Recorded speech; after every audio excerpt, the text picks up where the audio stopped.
Assalamualaikum warahmatullahi wabarakatuh. Selamat datang bagi para peserta seminar Anakku Zoom siang ini. Semoga semuanya dalam keadaan sehat walafiat ya. Hari ini kita akan kembali ngobrol dengan Profesor Dr. Hardiono D. Pusponegoro, spesialis anak, konsultan, mengenai topiknya mengenai terapi autisme dan apa yang dilakukan di klinik Anakku CMC. Nah, tentunya ini akan menjadi sebuah topik menarik ya bagi Bapak dan Ibu sekalian. Dan nanti di tengah-tengah acara mungkin kita akan adakan polling juga. Mohon untuk kesediaannya meluangkan waktu untuk mengisi polling tersebut ya, hanya berapa detik kok, cepat. Oke. Oke, baiklah. Saya berharap kita semua dalam keadaan sehat, ada di rumah, yang bisa berada di rumah, mudah-mudahan juga tidak kemana-mana, tetap berada di rumah. Tetap mencuci tangan, tetap menjaga jarak kalaupun memang harus keluar rumah. Dan untuk nanti yang ingin bertanya, kami minta untuk mengangkat tangan ya di bagian partisipan untuk raise hand. Atau bisa juga bertanya melalui chat, tapi chatnya nanti baru akan dibuka setelah presentasi selesai. Baiklah, supaya kita langsung saja ke inti dari topik ini, kami persilahkan untuk Opa Yoni ya, Prof. Hardiono untuk memulai presentasinya. Silakan Prof. Ya, terima kasih Bu Desi. Selamat siang ibu-ibu semua. Senang sekali bisa ketemu lagi dengan ibu-ibu semua hari ini. Saya janji akan meneruskan acara ini kalau bermanfaat. Kalau tidak bermanfaat ya berhenti saja. Nanti tolong isi ada polling ya. Hari ini kita akan bicara tentang suatu modalitas yang paling penting dalam penata laksanaan autisme, yaitu terapi. Pada anak-anak dengan autisme atau ASD ini, yang penting sebetulnya tindakan non dokter lah, non obat ya. Obat itu hanya apabila diperlukan dan tempatnya sekunder.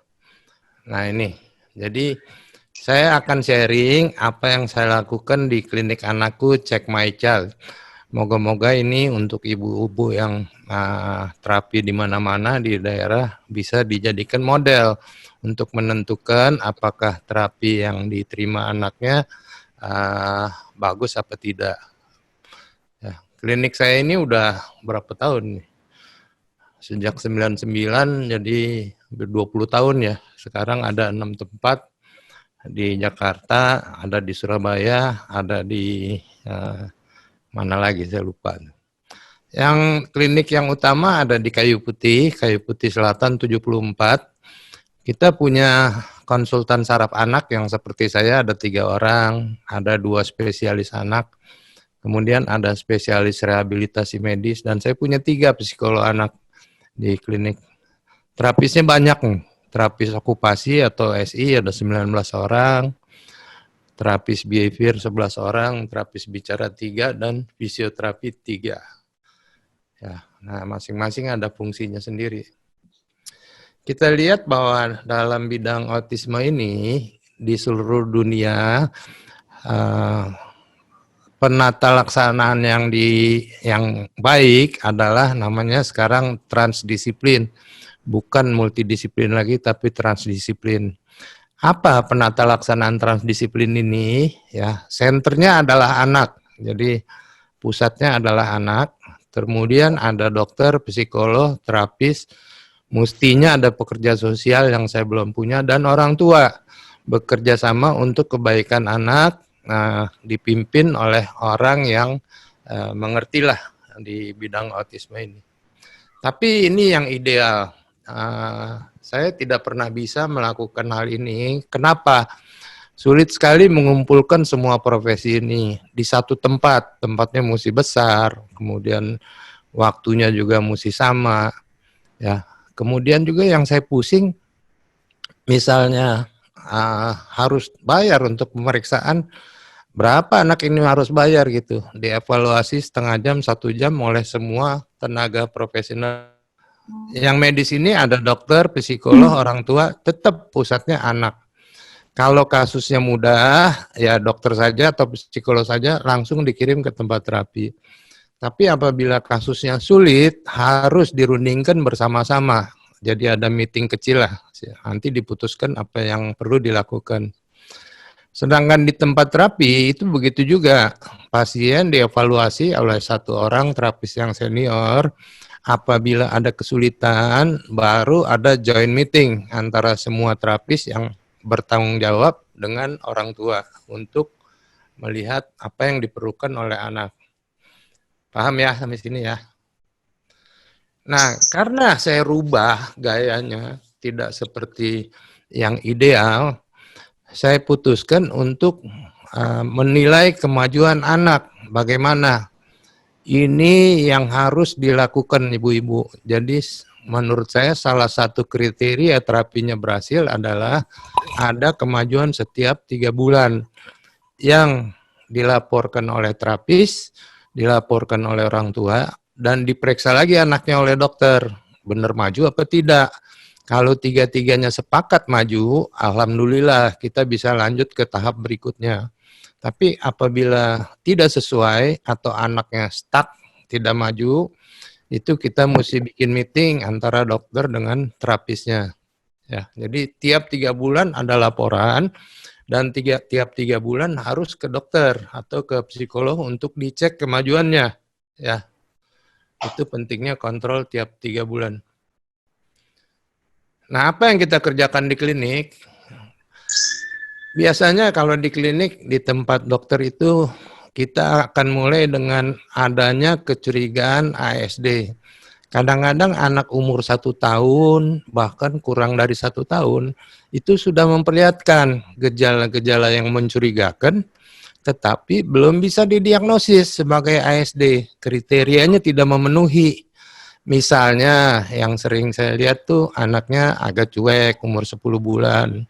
Yang penting lagi anaknya tidak mau menunjuk begini ya, ada sesuatu yang jauh. Kemudian juga kontaknya susah dan dipanggil juga cuek saja biasanya. Dia mulai suka muter-muter roda, mulai suka deret-deret mainan. Apakah ini pasti otis? Belum tentu, tapi sudah harus diwaspadai bahwa anak-anak ini sudah mulai ada gejala. Kemudian screening. Screening biasanya dilakukan umur 18 bulan. Standar screening itu harusnya dengan kuesioner MCAT yang paling mudah dilakukan. Nanti kita akan siapkan formulir-formulir screening ini di web anakku.id ya. Jadi ibu-ibu yang jauh yang ingin bertanya apakah anaknya autis apa tidak bisa mengisi screening tersebut. Dan selanjutnya setelah screening itu ada diagnosis. Jadi diagnosis harus ditegakkan oleh dokter atau oleh psikolog, bukan oleh terapis. Ya, kita diagnosis dia autis atau bukan. Kan banyak keadaan-keadaan yang mirip dengan autis ya. Misalnya anak yang kurang pinter, misalnya anak namanya gangguan bahasa, ekspresif, reseptif juga bisa, telat bicara, dan lain-lain. Masih banyak keadaan yang mirip.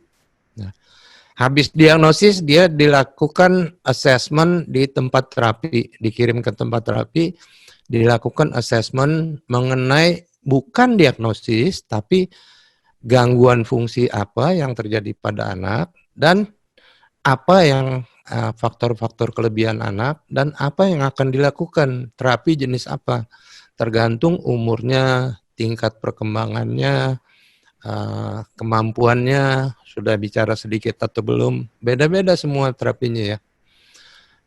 Dokter setelah diagnosis ini akan melakukan pengobatan apabila misalnya ada penyakit penyerta.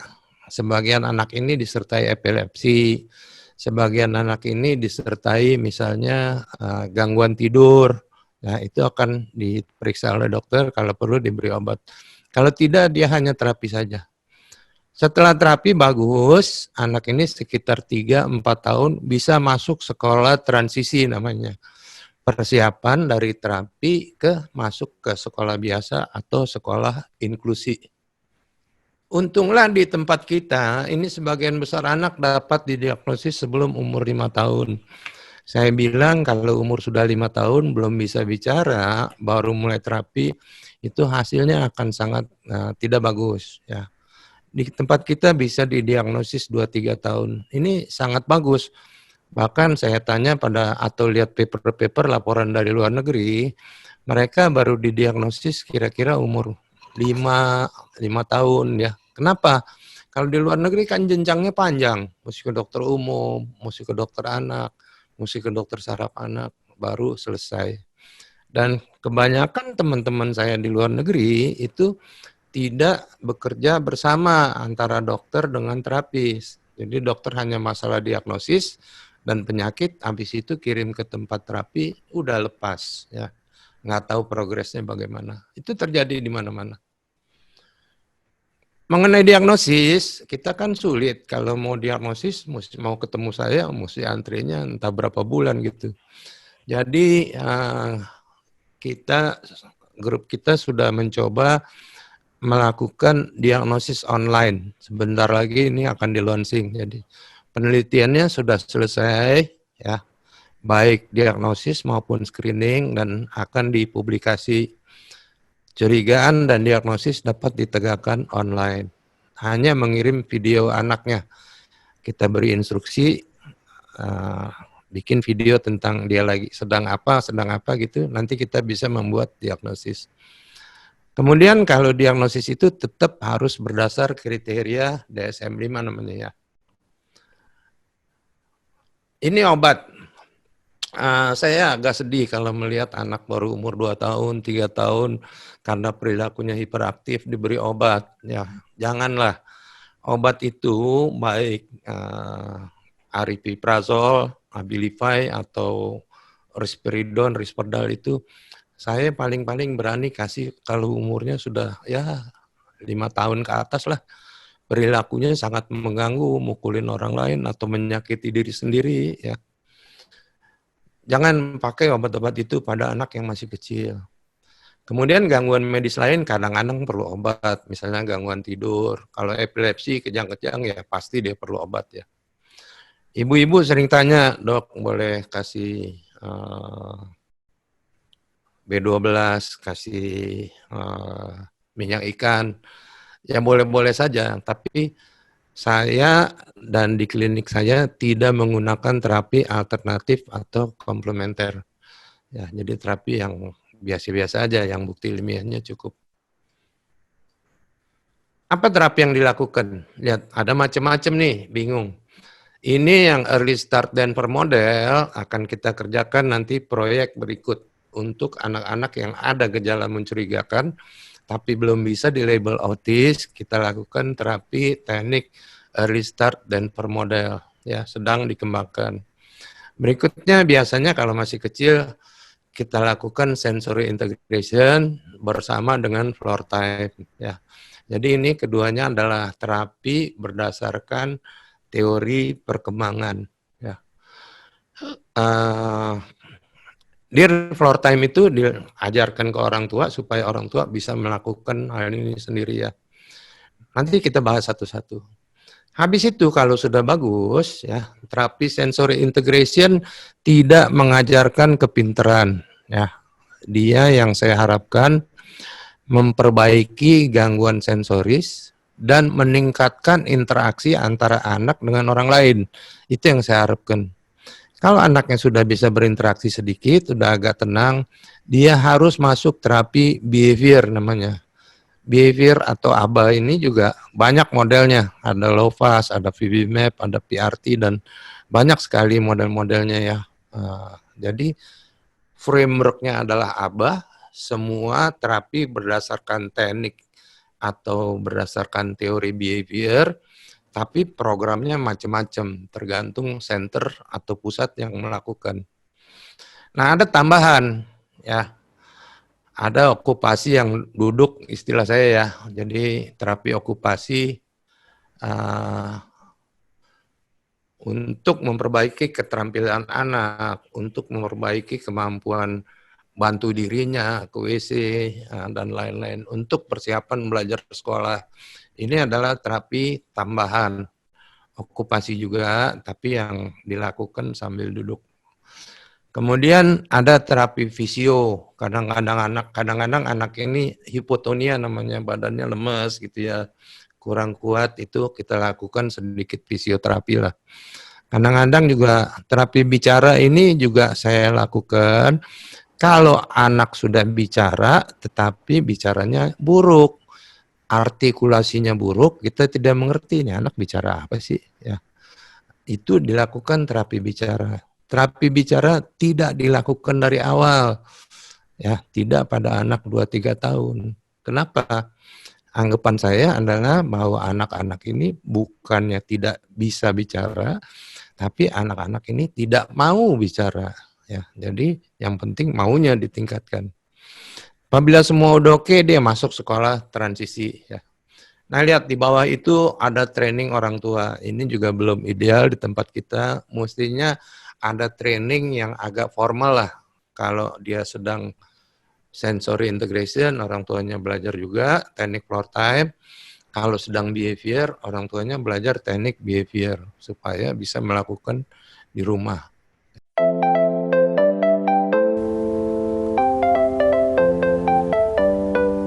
Terapi Dear Floor Time. Salah satu pendekatan untuk anak-anak berkebutuhan khusus adalah Dear Floor Time atau kita kenal dengan Floor Time. Pendekatan ini menitik beratkan pada terjalinnya kedekatan antara caregiver dengan anak untuk mengembangkan kapasitas emosi dengan memperhatikan profil anak. Hal yang perlu diperhatikan antara lain kemampuan sensorik, motorik, kemampuan berbahasa, serta kemampuan berpikir dan memecahkan masalah secara sosial. Floor time pada prinsipnya adalah orang tua atau profesional masuk melalui permainan yang menjadi minat anak. Anaklah yang memimpin permainan tersebut. Setelah kita diterima bermain bersama anak, barulah kita yang menarik anak tersebut untuk bersama-sama mengembangkan ide yang ia miliki dengan memperhatikan perkembangan pada kapasitas emosinya. Hati-hati, jika anak tidak tertarik dengan permainan tersebut, maka diri kita yang menjadi mainannya. Kita bisa menggunakan intonasi suara serta mimik wajah yang menyenangkan saat menjalin kedekatan dengan anak tersebut. Pada saat bermain, selain kita harus melihat minat anak, kita juga harus menunggu respon dari anak sesuai dengan prinsip wait, watch, and wonder. Kita belajar melihat kapan anak siap bermain, kapan kita harus memanggil kembali ke permainan yang sedang ia mainkan, dan kapan kita harus menyudahi permainan tersebut. Sehingga bermain menjadi sangat menyenangkan dan anak tidak menjadi terpaksa bermain dengan kita.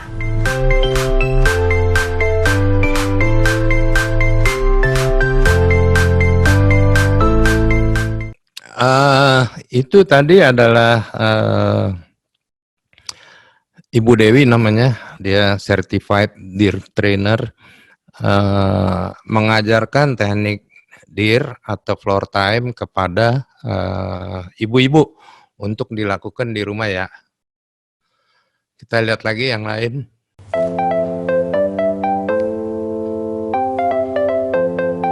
Terapi sensori integrasi adalah adanya reaksi kurang atau berlebihan terhadap rangsangan sensoris dari luar dan salah satu gejala yang menjadi dasar diagnosis autis.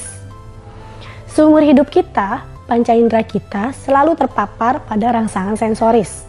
Misalnya, apa yang kita dengar, kita lihat, kita rasa, sentuhan, penciuman, dan lain-lain.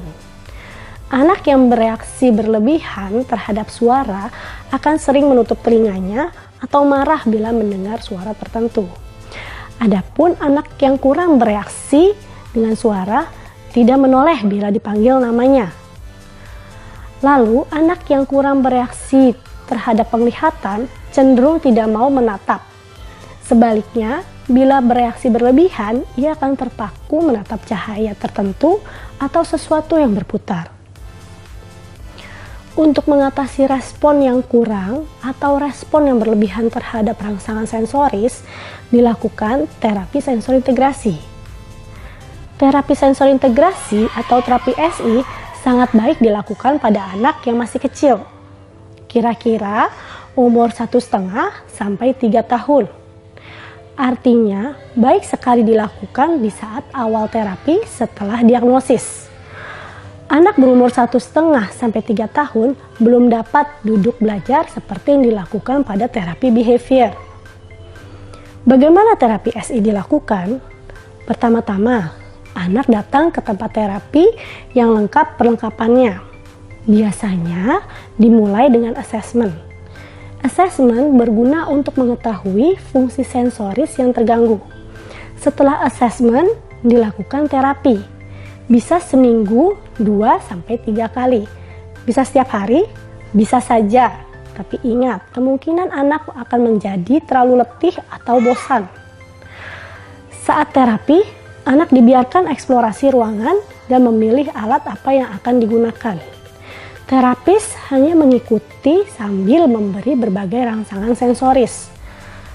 Tentunya pada fase awal, anak akan bingung berkeliling ruangan untuk mencari permainan. Kita sabar saja untuk menunggu. Bentuk kedua adalah sensory based intervention. Terapi ini dilakukan di rumah oleh orang tua. Berdasarkan teori sensori integrasi, misalnya anak diminta untuk berlatih berenang, hiking di bukit-bukit, bermain trampolin, dan lain sebagainya. Terapi sensory based tidak pernah lebih unggul dibanding dengan terapi SI. Apa yang diharapkan? Selain memperbaiki respon terhadap rangsangan sensoris, terapi SI sangat baik untuk memunculkan interaksi anak dengan lingkungan, mengurangi perilaku hiperaktivitas dan perilaku negatif, memperbaiki irama tidur, dan seringkali kemampuan mengenal perintah dan kemampuan berbicara, mengucapkan kata-kata mulai muncul pada saat ini.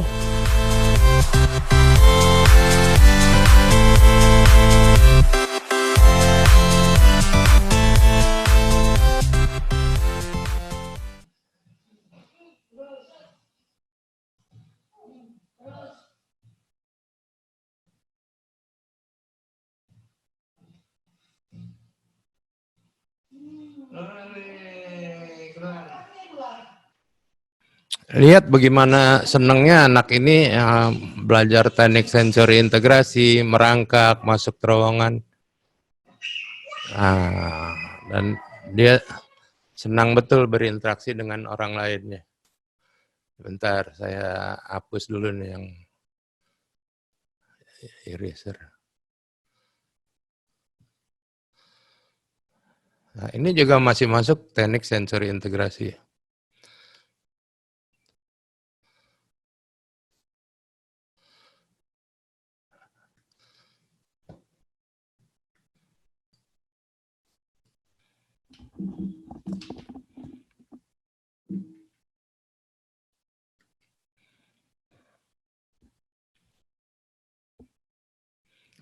Bentar ya.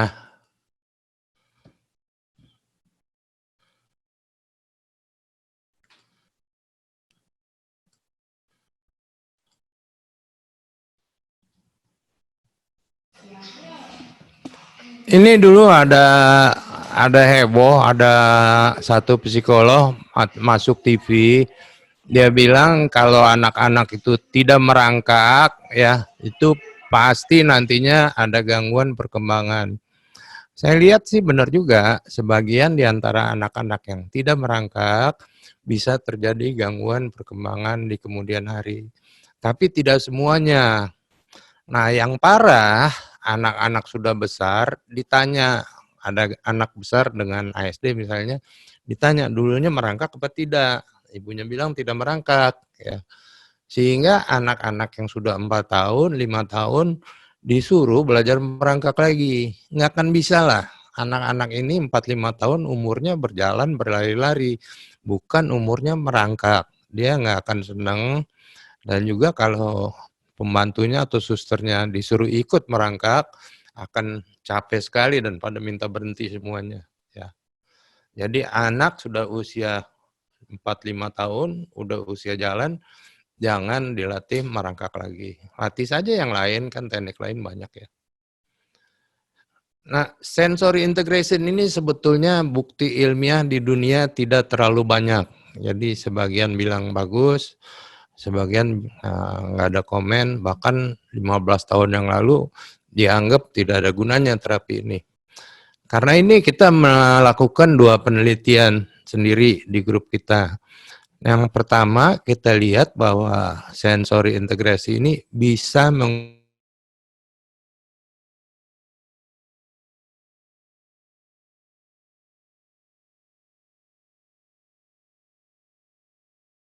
saya ingin tahu bahwa apakah terapi sensori integrasi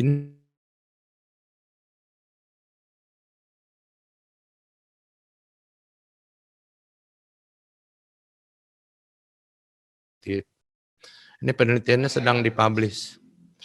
Ini saya juga belajar.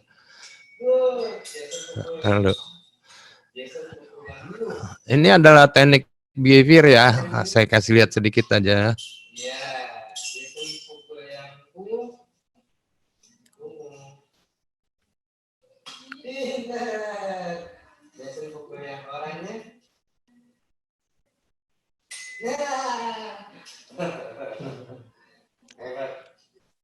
Jadi yang penting pada teknik behavior menurut saya adalah reinforcement. Kalau anak disuruh dia bisa, kalau anak berperilaku baik, kasih hore yang kencang, istilah saya kasih hore, artinya kasih pujian, kasih gini-gini kepalanya, boleh dikasih mainan, boleh dikasih makanan yang dia suka, ya. Pokoknya semua yang baik itu dapat pujian. Kalau dia nggak bisa, tadi kan dia salah. Saya nggak ngomong apa-apa, saya nggak marah-marahin. Tapi saya pegang tangannya, saya bantu betulkan sedikit. Boleh. Tapi di teknik behavior yang baru, ya, verbal behavior dan lain-lain, tidak ada punishment. Punishment itu adalah memberikan sesuatu yang tidak menyenangkan untuk anak. Termasuk bilang, jangan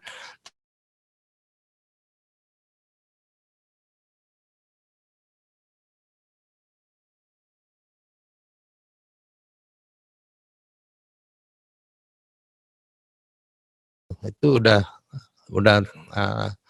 teknik behavior yang menurut Lovaas. Dulu yang pertama kali mengeluarkan program ini adalah Lovaas. Lovaas masih pakai punishment, masih pakai tidak-tidak, sehingga waktu itu dikhawatirkan bahwa anaknya jadi seperti tanda petik agak seperti robot lah. Cuman teknik behavior yang baru sekarang, verbal behavior dan yang lain-lain udah jauh lebih maju ya, lebih menyenangkan, bisa di-deliver dengan cara bermain-main sedikit ya. Jadi semua terapi yang susah-susah yang ibu lakukan itu, yang paling penting adalah hore, kalau anaknya bisa melakukan sesuatu. Nanti kita ada sesi sendiri tentang terapi behavior ini. Ini juga anak mesti belajar. Okupasi terapi merupakan bentuk terapi yang banyak melibatkan aktivitas gerak halus atau bagian tangan yang dapat dimulai dari gerakan bahu, siku, pergelangan tangan, hingga ke jari-jari. Keluhan utama yang dirasakan orang tua untuk mengikuti terapi okupasi biasanya dikarenakan berhubungan dengan kemampuan aktivitas tangan yang belum optimal.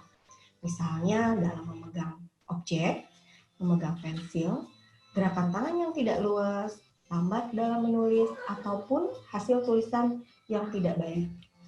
Agar terapi optimal, haruslah memperhatikan proses kaidah perkembangan tangan itu sendiri. Bisa dimulai dari kemampuan meraih, menggenggam, melepaskan, koordinasi dua tangan, hingga keterampilan jari-jari. Kemudian, terapi OT dapat diberikan ketika anak sudah dapat meregulasi diri, sehingga ia lebih siap untuk duduk lama, memiliki atensi, dan melakukan aktivitas yang membutuhkan koordinasi gerakan tangan itu sendiri. Jadi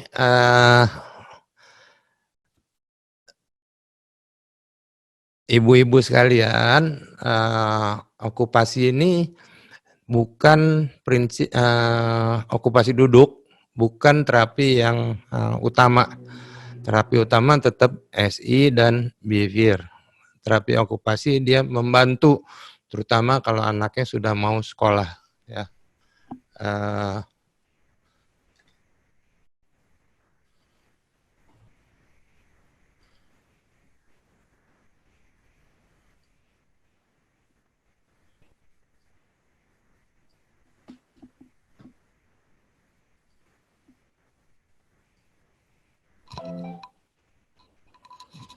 Nah, ini target berikut dari klinik anakku. Saya sudah beritahu tadi bahwa kita akan mencari anak-anak umur 1 tahun, mulai ada gejala, belum bisa dilabel, dan kita lakukan terapi pada anak-anak tersebut ya.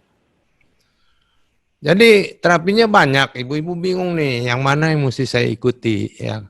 Kalau prinsip saya sih bukan datang dikasih sekaligus akan bagus, karena prinsip dasarnya beda gitu, falsafahnya beda. Kalau SI atau floor time itu anaknya diharapkan mempunyai inisiatif, terapisnya mengikuti ya. Sedangkan kalau teknik behavior itu anaknya terapisnya mengajarkan sesuatu, anaknya mesti menurut ya. Ini perbedaan ini akan membuat anak kadang-kadang bingung dan menangis. Biasanya dia tidak suka terapi behavior yang tidak menyenangkan, mesti duduk belajar ya. Ini sebabnya saya lakukan teknik ini satu persatu, sequential. SI dulu, baru behavior ya. Cuma problemnya kalau anak udah 4 tahun belum bisa bicara ya, baru datang pertama kali. Nah, saya bingung juga nih, mau disuruh SI dulu beberapa bulan, habis waktunya. Udah keburu umurnya 5 tahun belum bisa apa-apa gitu. Dalam keadaan ini kadang-kadang kita lakukan terapi bersama-sama. Pertanyaan berikutnya, setelah terapi anak bisa sekolah apa tidak? Nah, kita masukkan dulu ke sekolah transisi. Sekolah anakku, persiapan buat sekolah ya. Habis itu dia masuk sekolah normal atau sekolah inklusi. Kadang-kadang juga sekolah khusus, kadang-kadang dia perlu homeschooling. Biasanya yang menentukan apakah anak bisa masuk sekolah apa tidak, sekolah normal atau inklusi, nomor 1 IQ-nya. Sebagian kecil di antara anak-anak ini IQ-nya juga kurang bagus ya. IQ-nya kurang lah. Kalau IQ-nya kurang dari 70, itu sudah masuk ke kriteria disabilitas intelektual ya. Anak biasanya harus sekolah khusus. Problemnya sulit menilai IQ pada anak-anak dengan ASD. Kalau anaknya lagi nggak mau kontak dengan psikolognya, ya nggak bisa dites IQ gitu. Jadi memerlukan teknik-teknik tertentu untuk menilai IQ anak. Kemudian juga anak boleh bisa sekolah, 1 IQ kurang dari 70, sekolah khusus. 2, berat ringannya ASD. Apabila sangat berat, tidak mau berinteraksi ya, atau perilakunya juga sangat buruk, sangat negatif, dia tentunya tidak diterima di sekolah ya. Dan apakah anaknya mau belajar apa tidak. Ya. Ini harapan saya nih, jadi kita punya banyak tempat training atau tempat terapi yang bagus, ya, pusat autis yang bagus. Sekarang situasinya tempat terapi autis sudah banyak sekali, di mana-mana ada. Bahkan istilah saya di tiang listrik juga ditempel tuh, terima terapi autis di rumah gitu ya. Nah ini orang tua harus sensitif, harus mengerti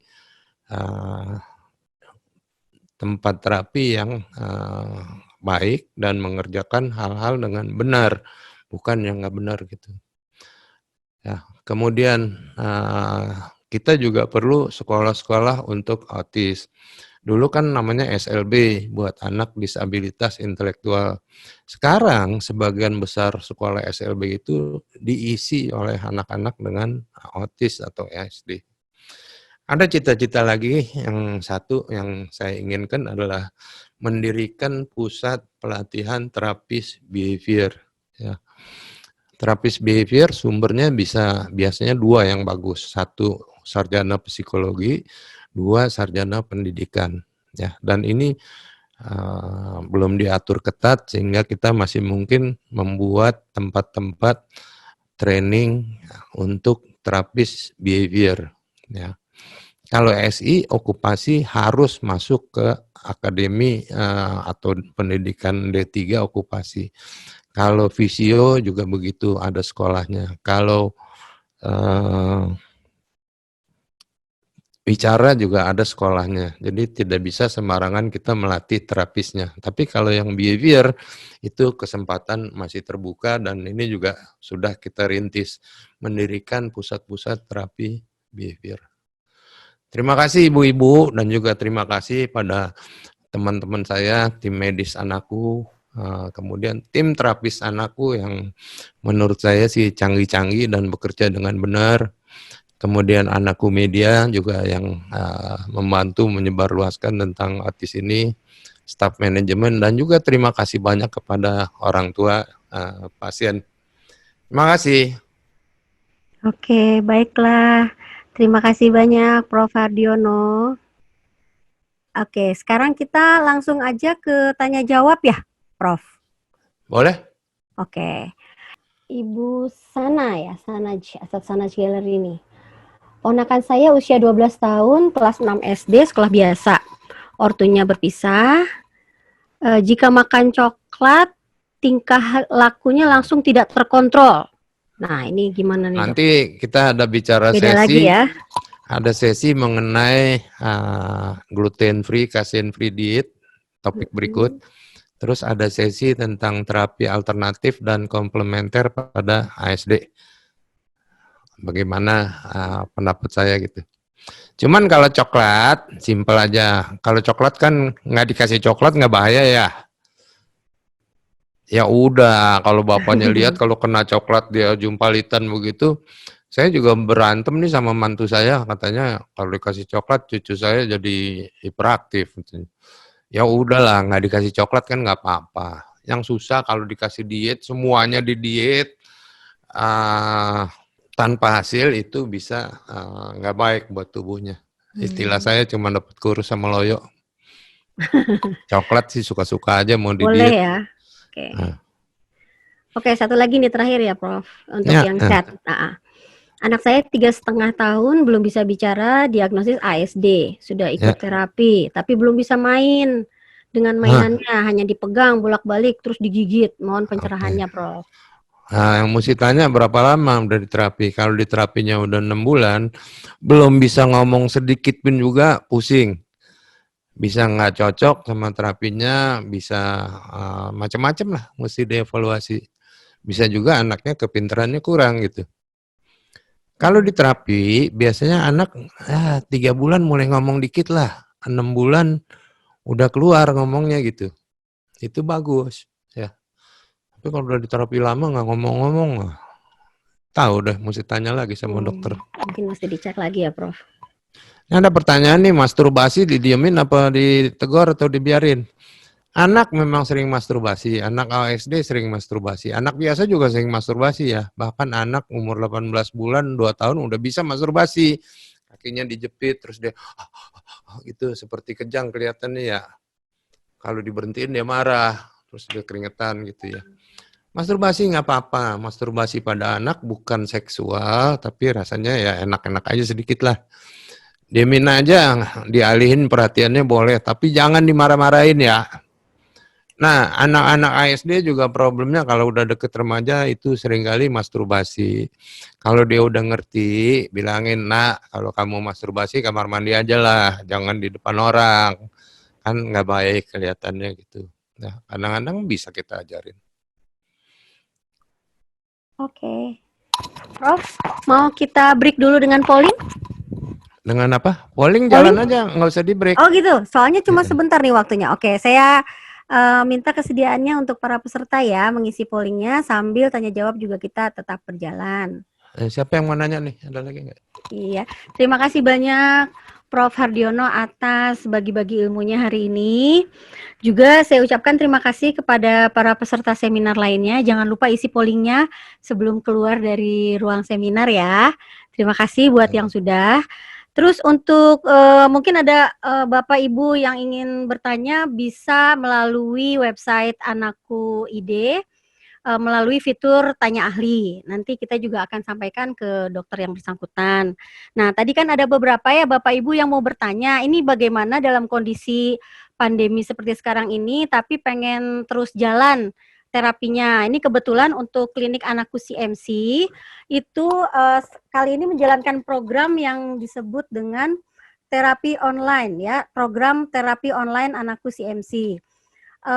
Untuk nomor teleponnya mungkin bisa dicatat, yang untuk kayu putih ya, 0811 8461 855 atau 0813 850 42569.